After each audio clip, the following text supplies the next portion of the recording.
Shalom sahabat semua, kasih karunia dan damai sejahtera dari Allah Bapa yaitu Yesus Kristus melimpah atas kita semua. Haleluya.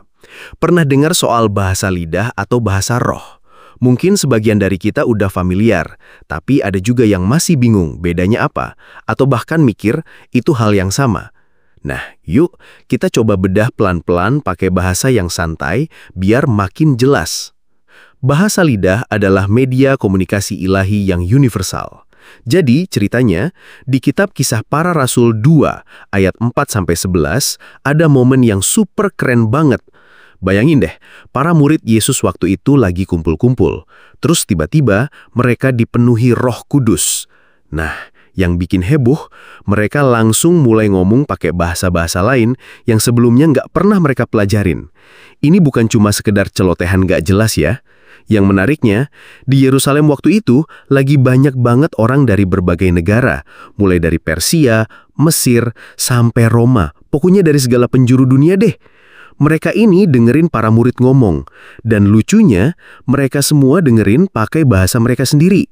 Coba bayangin, ini kan kayak si A ngomong bahasa Jawa, tapi si B yang orang Jepang ngertinya bahasa Jepang, si C yang orang Arab ngertinya bahasa Arab, padahal yang ngomong si A doang. Edan kan? Sontak aja, semua orang pada kaget, melonggok dan bilang, "Loh, bukannya mereka semua orang Galilea ya? Kok bisa sih kita semua dengerin mereka ngomong pakai bahasa kita sendiri tentang hal-hal hebat yang dilakuin Allah?" Nah, dari sini kita bisa ngambil kesimpulan nih, bahasa lidah yang diceritain di sini itu adalah kemampuan ngomong pakai bahasa manusia yang memang ada di dunia ini, tapi dikasih sama Roh Kudus secara instan. Tujuannya jelas, biar Injil bisa disebarin ke banyak orang dari berbagai bangsa dengan cara yang mereka ngerti. Jadi, ini lebih ke arah komunikasi keluar buat orang lain dengerin dan paham. Beda lagi nih sama yang namanya bahasa roh, kayak yang dijelasin di kitab 1 Korintus 12 dan 14. Di sini, Paulus jelasin kalau bahasa roh itu salah satu karunia Roh Kudus yang dikasih ke orang-orang percaya. Nah, poin pentingnya ada di 1 Korintus 14 ayat 2 yang bilang, "Siapa yang berkata-kata dengan bahasa roh tidak berkata-kata kepada manusia, tetapi kepada Allah." Ini artinya, kalau kita ngomong pakai bahasa roh, yang ngerti itu cuma Tuhan. Orang lain nggak bakal ngerti, karena ini kayak kita ngomongin hal-hal yang rahasia pakai bahasa yang cuma Roh Kudus yang tahu. Terus, kenapa sih ada karunia bahasa roh ini? 1 Korintus 14 ayat 14 ngasih petunjuk. Sebab jika aku berdoa dengan bahasa roh, maka rohkulah yang berdoa, tetapi akal budiku tidak turut berdoa. Jadi, ini lebih ke arah komunikasi pribadi yang mendalam sama Tuhan. Ini bukan buat pamer atau bikin orang lain ngerti, tapi lebih ke membangun diri kita sendiri secara rohani. Kayak kita lagi curhat ke Tuhan pakai bahasa yang paling jujur dan tulus dari hati kita, yang mungkin akal sehat kita nggak bisa menjangkaunya.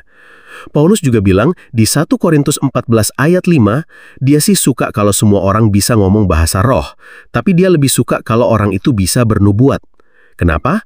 Karena nubuat itu bisa membangun jemaat secara keseluruhan, beda sama bahasa roh yang lebih ke pembangunan diri sendiri. Makanya, kalaupun ada yang ngomong bahasa roh di tengah jemaat, Paulus saranin harus ada yang bisa menafsirkan 1 Korintus 14 ayat 13, biar semua orang bisa ngerti dan jemaat juga ikut dibangun. Jadi, apa bedanya? Intinya, biar gampang diingat, bahasa lidah, Kisah Para Rasul 2, ini kayak terjemahan instan dari Tuhan. Tujuannya buat komunikasi keluar, biar orang dari berbagai bangsa bisa dengerin dan ngerti kabar baik tentang Allah pakai bahasa mereka sendiri. Ini adalah bahasa manusia yang nyata. Dan bahasa roh, 1 Korintus 12 dan 14, ini lebih ke obrolan pribadi kita sama Tuhan. Tujuannya buat membangun diri sendiri secara rohani, dan orang lain nggak ngerti kecuali ada karunia penafsiran. Ini adalah bahasa rahasia atau bahasa syurgawi yang cuma Tuhan yang pahami. Gimana? Sekarang udah lumayan jelas kan bedanya? Dua-duanya karunia dari Roh Kudus, tapi punya fungsi dan tujuan yang beda. Yesus Kristus, Allah Bapa itu sendiri memberkati kita semua. Haleluya, amin.